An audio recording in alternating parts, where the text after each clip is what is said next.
नमस्कार दोस्तों, राधे राधे, हर हर महादेव। आज की वीडियो बहुत ज्यादा ज्ञानवर्धक और धन प्राप्ति का मूल मंत्र है। आज के इस वीडियो में हम बात करेंगे आखिर औरत का वह कौन सा अंग बेशर्म होकर दबाने या चूसने से अचानक अपार धन की प्राप्ति होती है। लोग औरत का कौन सा अंग दबा और चूस कर अमीर बन जाते हैं। जो भी मनुष्य औरत का यह अंग दबाता या चूसता है, उसके घर में सदा माँ लक्ष्मी का वास रहता है और माँ लक्ष्मी की कृपा सदैव बनी रहती है। तो दोस्तों, आज के इस वीडियो में हम बताएंगे औरत का वो कौन सा अंग जिसे हर पुरुष को दबाना या चूसना चाहिए। दोस्तों, आप सभी का स्वागत है आज की इस बेहद ही ज्ञानवर्धक जानकारी भरी वीडियो में। दोस्तों, आपको पता चल ही गया होगा कि आज की वीडियो में हम क्या सीखने जा रहे हैं। दोस्तों, हमारे चैनल को सब्सक्राइब करें और हर हर महादेव लिखना ना भूलें। साथ ही इस वीडियो को जो लायक और सब्सक्राइब करे, लक्ष्मी माँ उसके घर पर सदा कृपा दृष्टि बनाए रखें। दोस्तों, एक बार की बात है, एक गांव में शिव नाम का व्यक्ति रहता था। वह अपनी पत्नी से बहुत ज्यादा परेशान था, क्योंकि उसकी पत्नी बात बात पर हमेशा उसे ताना मारा करती थी। तुम्हारे पास है ही क्या, घर में खाने तक को कुछ नहीं है। दोस्तों, उसके घर में बिल्कुल कंगाली छा गई थी। एक भी रुपया नहीं था और उसके घर में खाने के लिए अन्न का एक दाना तक नहीं था। दोस्तों, एक तो घर में खाना नहीं, ऊपर से पत्नी का ताना। वो बहुत परेशान हो गया। उसे समझ नहीं आ रहा था मैं क्या करूं। एक दिन की बात है, शिव अपने घर से एक सुनसान रास्ते पर निकल गया। वह उस सुनसान रास्ते पर चल ही रहा था कि उसे एक साधु तपस्या करते हुए दिखाई दिए। वह उनके पास जाकर बैठ गया। जब साधु ने अपना तप खत्म किया तो शिव उनके सामने रोने लगा। साधु ने शिव से कहा, पुत्र, तुम्हें क्या दिक्कत है? तुम क्यों रो रहे हो? आखिर तुम्हें क्या परेशानी है? तब शिव ने साधु महाराज से कहा, हे महाराज, मेरी एक पत्नी है जो कि मुझे रोजाना ताना मारती है। मैं गरीब हूं तो मैं क्या करूं? कितना भी कुछ कर लूं लेकिन धन कमा ही नहीं पाता हूं। अभी तक एक छोटा सा धंधा था, वह भी पत्नी के क्लेश की वजह से चौपट हो गया। वह दिन रात मुझसे झगड़ा करती है। अब तो मैं दाने दाने के लिए परेशान हो गया हूं। हमारे घर में खाने के लिए कुछ भी नहीं है, इसके अलावा पहनने के लिए वस्त्र भी नहीं है। लेकिन मैं अपनी पत्नी को समझता हूं कि वह मुझे ताने ना मारे, मुझसे झगड़ा ना करे, लेकिन वह बिल्कुल भी नहीं मानती। साधु जी, इसी वजह से मैं बहुत ज्यादा परेशान हूँ। इसी वजह से मैं घर छोड़कर यहाँ आया हूँ। साधु जी कहते हैं, बेटा, मैं तुम्हें यह काम बताने जा रहा हूँ। तुम्हें औरत का सिर्फ यह अंग बेशर्म होकर कर दबा या चूस लेना है। अचानक तुम्हारे घर में धन की प्राप्ति हो जाएगी। तुम देखते ही देखते अमीर बन जाओगे। साधु जी कहते हैं, जो भी पुरुष औरतों का यह अंग दबाता या चूसता है, उसके घर में कभी भी धन की कमी नहीं रहती है और ना ही उसके घर में लड्डाई होती है। जो भी व्यापार करता है उसमें हमेशा तरक्की होती है। साधु जी ने कहा, अब मैं तुमको औरत का वह अंग बताने जा रहा हूं। इसे ध्यान से सुनना और अपने जीवन में इस पर जोर करना। तब शिव साधु जी महाराज की बातें बहुत गौर से सुनता है और कहता है, जितना जल्दी हो सके मुझे यह बता दो। दोस्तों, तभी साधु जी महाराज उस आदमी को एक कहानी सुनाते हैं और बताते हैं, एक नगर में एक किसान रहता था। उसके बहुत सारे खेत थे जिस पर वह दिन रात मेहनत करता था। उसके घर में किसान और उसकी पत्नी रहा करते थे। उस किसान और उसकी पत्नी ने आपस में बहुत ज्यादा प्रेम था। उसके घर में किसी भी प्रकार की लड़ाई झगड़ा या क्लेश नहीं होता था। इसी वजह से उसके घर में सदैव माँ लक्ष्मी का वास रहता था और उसके खेतों में इतनी ज्यादा पैदावार होती थी कि वह दिन प्रतिदिन और अमीर होता जा रहा था। उस किसान और उसकी पत्नी ने इतना प्रेम था कि आसपास के लोग उन्हें देखकर जल जाया करते थे। धीरे धीरे उसके पूरे गांव के लोग जान गए, किसान और उसकी पत्नी में बहुत ज्यादा प्रेम है। धीरे धीरे यह बात उस नगर के राजा तक पहुंच गई। दोस्तों, किसान और उसकी पत्नी की बात जब राजा के पास पहुंचती है तो राजा भी उसके प्रेम की काफी ज्यादा तारीफ करते हैं। वह सभी से बताते हैं कि हमारे नगर में एक किसान और उसकी पत्नी रहते हैं जिनमें कभी भी लड़ाई झगड़े नहीं होते हैं। उन दोनों में आपस में इतना प्रेम है कि मैंने ऐसा अपनी जिंदगी में कभी भी नहीं देखा। एक बार की बात है, राजा पूरे नगर में ढिंढोरा पिटवाते हैं कि इस नगर में जितने भी लोग हैं वह सभी अपने घर में घी का दिया जलाएंगे। राजा की पत्नी पूछती है कि आप ऐसा क्यों कर रहे हैं, सबके घर में घी का दिया क्यों जला रहे हैं? राजा अपनी पत्नी की बात सुनकर कहते हैं, दीपक प्रेम की निशानी होता है। जिसके घर में घी का दीपक जलता है उसके घर में सदैव प्रेम बना रहता है। और मैं चाहता हूं कि जो प्रेम किसान और उसकी पत्नी के घर में है वह हमारे पूरे नगर में रहे, पति और पत्नी के बीच। इसीलिए मैं हर घर में दीपक जलाना चाहता हूं। दोस्तों, राजा के सैनिक जाते हैं और हर जगह नगर में डिंडोरा पिट देते हैं और कहते हैं सभी के घर में रात भर घी का दीपक जलाना चाहिए।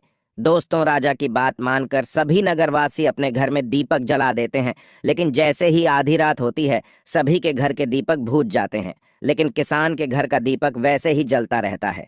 दोस्तों, दीपक हमेशा किसान की पत्नी जलाती थी, लेकिन उसकी बात नहीं मानती थी। वह हमेशा अपनी मनमानी करती थी। उसका जो भी मन करता था वह वही काम करती थी। लेकिन किसान को इस बात से कोई भी दिक्कत नहीं होती थी, क्योंकि किसान बहुत समझदार था। किसान सोचता था, यदि मैं अपनी पत्नी को रोक टोक करूंगा तो घर में बेवजह ही लड़ाई झगड़ा होंगे। इसी वजह से कई चीजें किसान अपनी पत्नी की यह बातें अनदेखा करता था। किसान इस वजह से अनदेखा करता था कि उसके घर में प्रेम बना रहे। राजा अपने महल में चढ़कर पूरे नगर का नजारा देख रहे थे। उन्होंने देखा कि सारे नगर में किसी के घर में दीपक नहीं जल रहा है, लेकिन किसान के घर में दीपक जल रहा है। तब राजा अपनी रानी से बोलता है कि देखो, किसान और उसकी पत्नी के घर में दीपक जगमगा रहा है, लेकिन पूरे नगर में कहीं भी दीपक नहीं जल रहा है। इसी से पता लगता है कि किसान और उसकी पत्नी में कितना प्रेम है। तब राजा की पत्नी राजा से बोलती है कि जो किसान और उसकी पत्नी में प्रेम है वह किसान की पत्नी की वजह से है, और इसी वजह से उसके घर में इतना ज्यादा प्रेम है। दोस्तों, जब राजा रानी की बात सुनता है तो कहता है, नहीं, तुम्हारा सोचना गलत है। जो प्रेम किसान के घर में है वह उसकी पत्नी की वजह से नहीं है, बल्कि वह किसान की वजह से है। रानी, यहाँ पर किसान बहुत ज्यादा समझदार है। आपका सोचना गलत है, और यही वजह है जो कि उनके घर में कभी भी लड़ाई झगड़ा नहीं होता है। दोस्तों, राजा कहता है किसान समझदार है, और रानी कहती है किसान की पत्नी समझदार है। दोस्तों, इसी तरह कुछ देर चलता रहा। राजा कह रहे थे किसान समझदार है, रानी कह रही थी किसान की पत्नी समझदार है। इसी बात को लेकर राजा और रानी के बीच काफी झगड़ा हो गया। इसके बाद रानी ने राजा की दाढ़ी उखाड़ ली और राजा ने रानी को उठाकर पटक दिया। इसके बाद राजा कहता है, हम लोगों को झगड़ा करने की जरूरत नहीं है। क्यों ना हम किसान और उसकी पत्नी की परीक्षा ले ले। सारा दूध का दूध और पानी का पानी हो जाएगा। लड़ाई करने के बाद इस बात पर राजा और रानी दोनों सहमत हो गए और दोनों की परीक्षा लेने के लिए तैयार हो जाते हैं।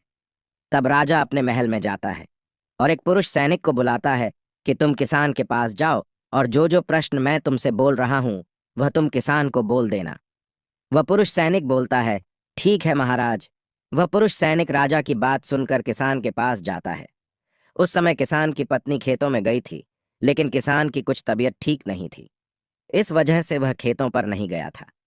इस समय पुरुष सैनिक किसान के घर पहुंच जाता है और किसान से कहता है, मैं राज दरबार से आया हूं।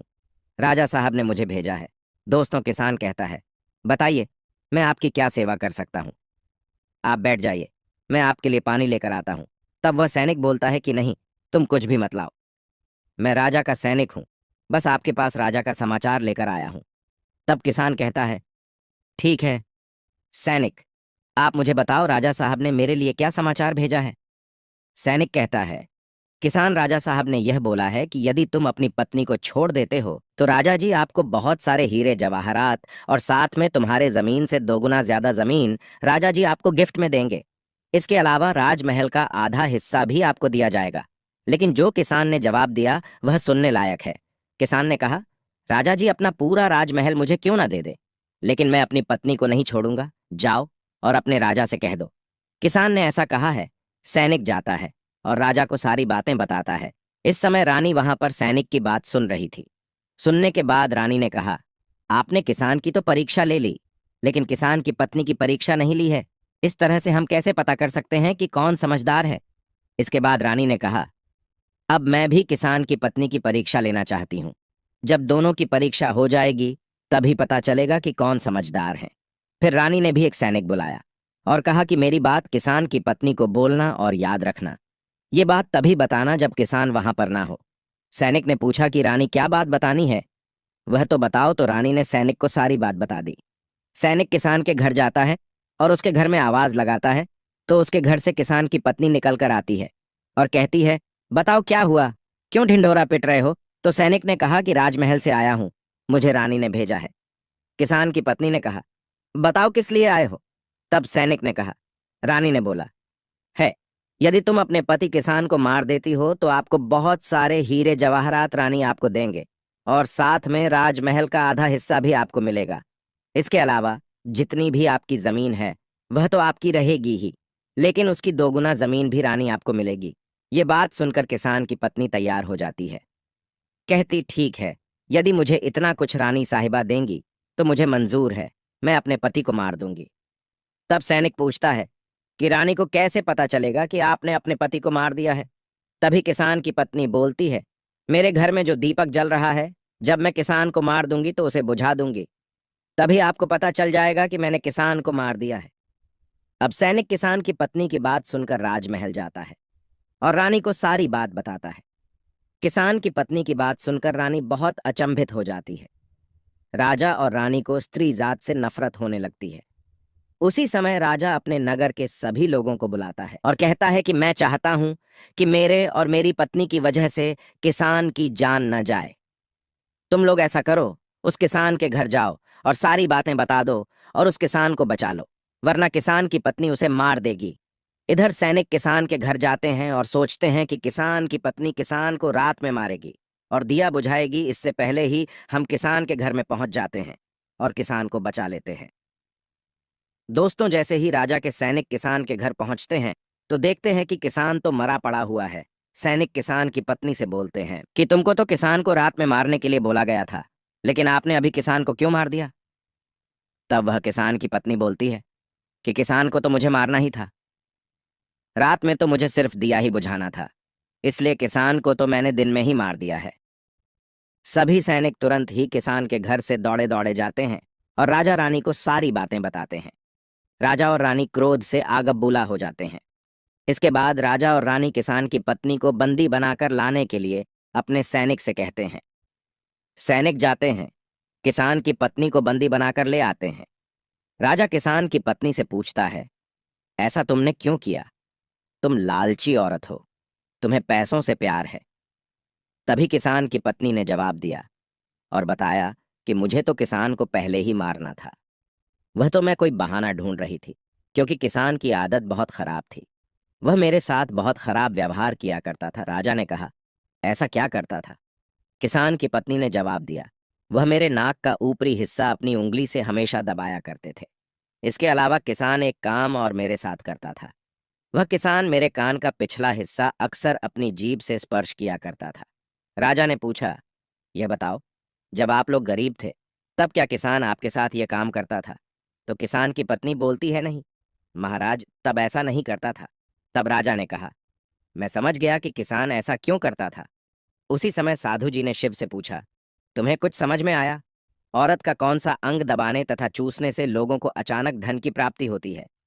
तो शिव ने कहा है, साधु जी, मुझे अभी समझ में नहीं आया। तभी साधु जी कहते हैं, अगर अभी समझ नहीं आया तो मैं फिर से आपको बताता हूँ। किसान अपनी पत्नी के साथ पहला काम करता था, वह उसके नाक के ऊपरी हिस्से को अपने उंगली से दबाता था। तो जिस भी मनुष्य के घर में पैसों की किल्लत है, उसे अपनी उंगली से औरत के नाक के ऊपरी हिस्से को जरूर दबाना चाहिए। दोस्तों, औरत के नाक के ऊपरी हिस्से को बहुत शुभ माना जाता है। इसी वजह से जो यह काम करता है वह हमेशा धनवान पुरुष बन जाता है। दूसरा काम है, जो भी पुरुष औरत के कान का पिछला हिस्सा अपने जीभ से स्पर्श करता है, उसके किस्मत के द्वार खुल जाते हैं, उसे अचानक धन की प्राप्ति होती है। ऐसा इसलिए होता है क्योंकि औरत के कान के पिछले हिस्से में माता लक्ष्मी का वास होता है। जब आप ऐसा करते हैं तो माता लक्ष्मी आपसे प्रसन्न हो जाती है और आपको अपार धन देती है। और आपने एक बात तो जरूर सुनी होगी, औरतें माता लक्ष्मी का रूप मानी जाती हैं। इसी वजह है इस संसार में जो भी मनुष्य यह दो पवित्र काम करता है उसका घर धन से भर जाता है, जो कि इस कहानी में किसान भी अपनी पत्नी के साथ करता था। लेकिन आप जब भी ऐसा काम करें तब आपको अपनी पत्नी को पूरी बात बता देनी चाहिए, अन्यथा आपके जीवन में इसी तरह अनर्थ भी हो सकता है। दोस्तों, आज का ज्ञानवर्धक वीडियो कैसा लगा कमेंट करके जरूर बताएं। और हाँ, कमेंट में हर हर महादेव लिखना ना भूलें।